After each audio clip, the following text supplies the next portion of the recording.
Alright, what's going on, guys? Gals, back. Beautiful day here. I always say the Lord has made, let us rejoice and be glad in it. So, just a quick update on what I got going here. Okay, got my coils figured out.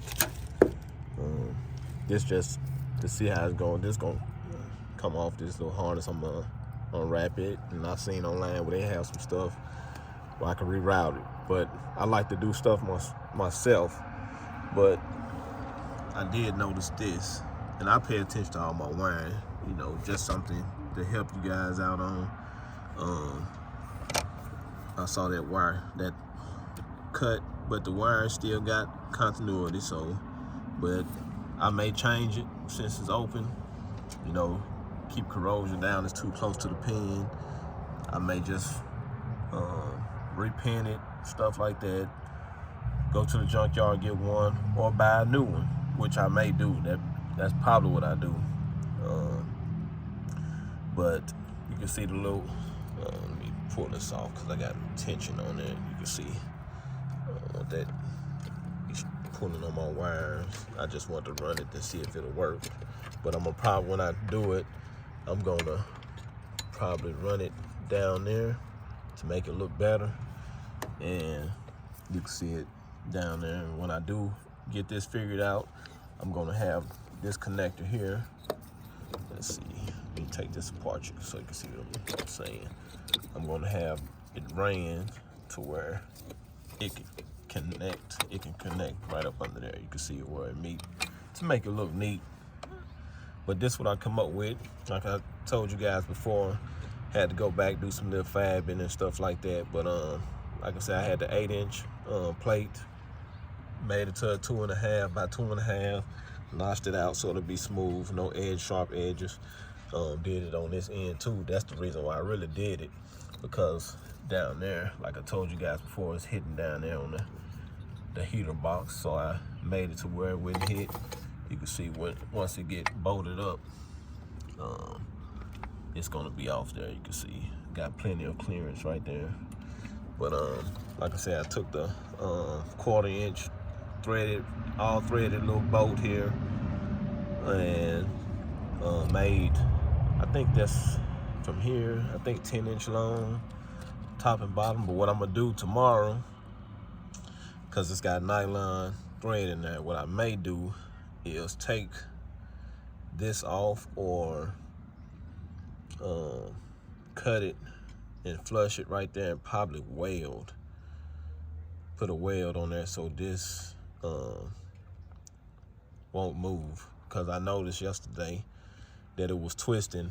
It was hard to twist it because it kept twisting this side when I try to tighten that side up. So I said, if I can't find a bolt tomorrow, I like to do stuff. I already paid for it, so I know if I can weld that to there, I'm gonna weld it so it flush it right here on the end and run the weld over it so it'll keep it from twisting, make it look like a bolt.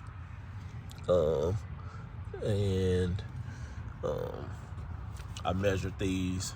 I said this was aluminum. I think I told you guys. Man, this is stainless. I said aluminum. I didn't mean to say aluminum, but this is stainless. And I measured how I wanted my clearance to be, where I could put my coil on, because when I originally had it on the bracket, it wouldn't work. So I got plenty of clearance, like I said, so I could put my coil on there. My wires, I think all the wires will work except two, the last two. So what I think I'm gonna do is, these are MSD wires. I forgot the part number, but they're from tip to tip. I believe they're, I have my tape measure on. Oh yes, I do. Let me see. I think they're like 10 inches.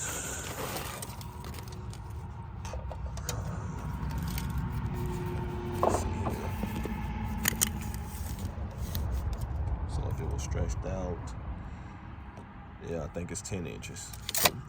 From boot end to boot end, it's 10 inches. Okay, so I know the last one in the back, it need to be about 15 inches.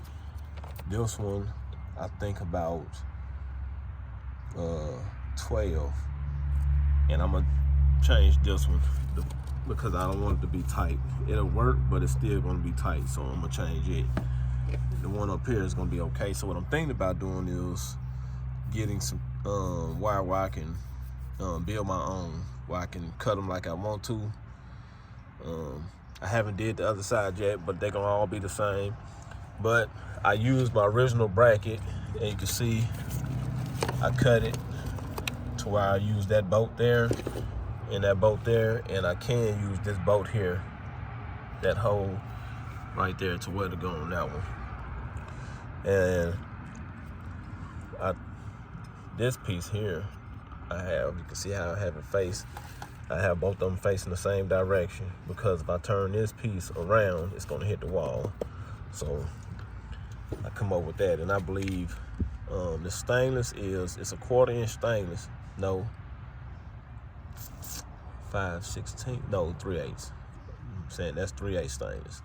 And I cut, I think that is 3/4, an 1 3/4, 1 3/4, 1.5 1.5, and I made the same top and bottom to give me the same clearance. So I made the duplicate on the other side. I haven't cut these yet. I already have the plates made. I haven't just made the little notch right here on them, and I haven't cut the bracket on that side. Another thing I ran across is, I think I told you guys, my Be Cool radiator didn't work, so I had the F-body radiator put up. I keep parts, man. I keep parts. I very seldom hate to throw stuff away. Even sometimes I may give stuff away free, but I keep parts. Somebody else may need them. Like I got that stuff over there from my 307 engine. Man, I give some of that stuff, man. Some guys in the group, I'm in Gbody groups, man. Know so many people that deal with cars over the last, over 20 years, and guys are hitting me up from all kind of places, man, and I tell them, man, pay the shipping on stuff, man, and I just drop it off, or give me a couple of dollars for gas, and I don't charge for it. If it's something else, if it's something that I need and somebody else need before I do, I'll probably charge them for it that way. But I got stuff like the condenser over there. I mean, the old evaporator, the old heater core, they're still good. So I haven't, none of that stuff over there is trash, except for like the I know some people may want the tie rods for metal, so I don't throw that stuff away. Somebody may want to pick up scrap, so it's something like they say, somebody's trash is another man's treasure, so I hate to throw stuff away. I got the cross member over there, the old upper control arm, stuff like that. So, man, yeah, that's what I do, man. I very seldom hate to throw stuff away, man. I'm not a hoarder, but if I think somebody else can use it, I'll let them get it. But yeah, another thing I ran into is I had my transmission lines. I got banjo fittings on my 4L80 at the transmission, where it connects the transmission. You know, it's a small one and a large piece, because I think the longer piece, not large, but smaller and longer piece for the 4L80.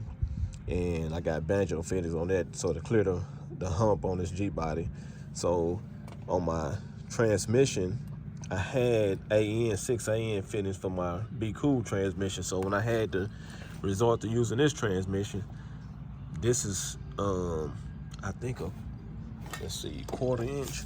So what I did was searched online, back and forth in forums I'm in and stuff like that, and this is what I got off eBay. I got you can see it says applications for GM radiator. So I believe any GM radiator I think that's a 1/4 inch, and that's the GM radiator to 6AN. You can see I got the 6AN where it connects to my hose, and I got braided hose, high pressure braided hose for my transmission.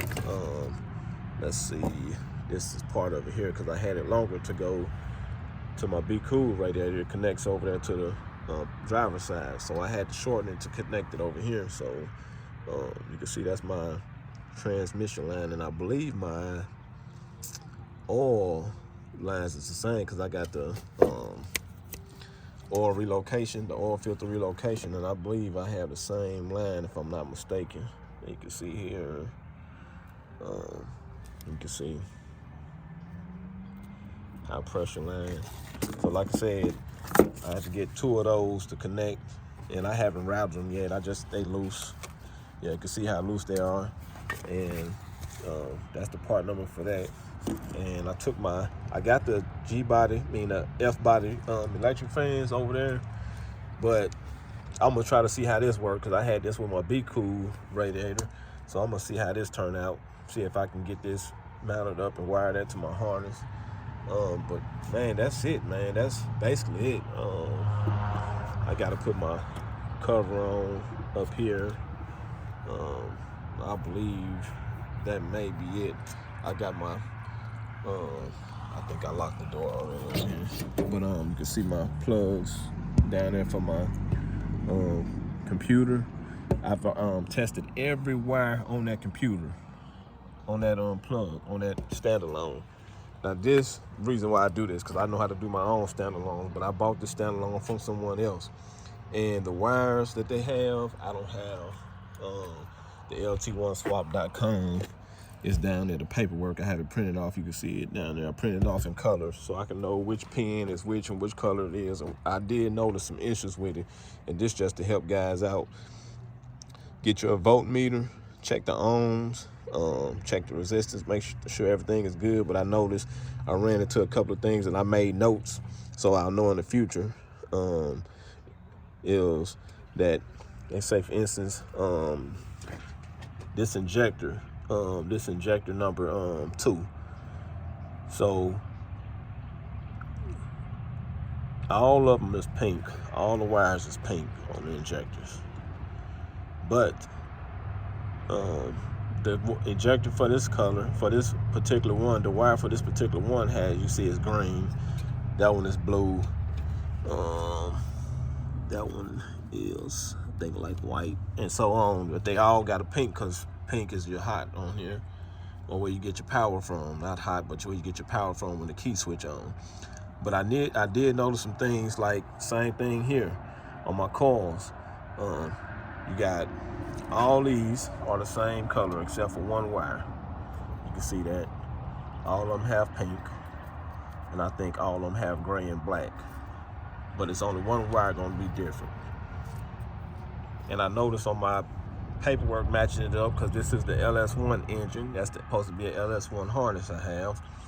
And it was a 4L60E, but I converted it over. I repinned a couple of the pins out of it to switch it over to a 4L80, but that's not the problem. Some of the wires didn't match up with the color, so I made a note beside each wire on my paperwork, and I have a book that I keep over with all my parts that I'm gonna go in there and put it all down. That's something you guys can check out and find out if you buy standalone harnesses, is not bad.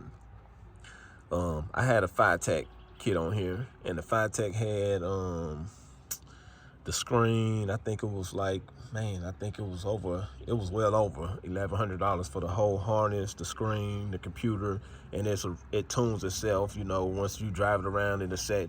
But I don't have a problem with that. I got rid of that. Guy from Cali got it from me. But I can go get it tuned. I got my computer already. The VATs on it is deleted. When I get the car running, I'm gonna get it tuned. I don't care about, spending that much money on that. I decided, with my last Regal, I'm gonna get this one tuned, just like I did the other one. So man, just to give you guys a quick update on what I got going on over here. I don't think I'm leaving nothing out. You can see I got my new condenser in. Got to get some lines made up to connect over here, connect here. But that's the least of everything right now. I got my, excuse me, I got my my fuel line kit. I'm about to take it in the house, set down, look over everything, get my sending unit so I can start running my wire. And you can see my new fuel tank is down there. I'm waiting on a plug from Casper's. It's a fuel sending unit plug, and what it does is it this car didn't have fuel injection, so I got to run the power wire and all that to my fuel box, to my fuse box and everything like that, and make some wires up. Only wire I'm really making is the hot wire to turn the fuel pump on. The ground wire I'm gonna run to the frame to the back, and my sending unit wire I'm gonna just cut into that. Let's see, I got it over here. Let's see. You can see it's right there, so I can keep up with it. That's my sending unit wire to run to the gauge. But yeah, man, that's about it. And this is what I'm gonna plug. This gonna be my power to kick that computer on. And I think I got a couple of grounds to fix, to put together. But man, that's it, man. You guys have a blessed day out there and stay safe.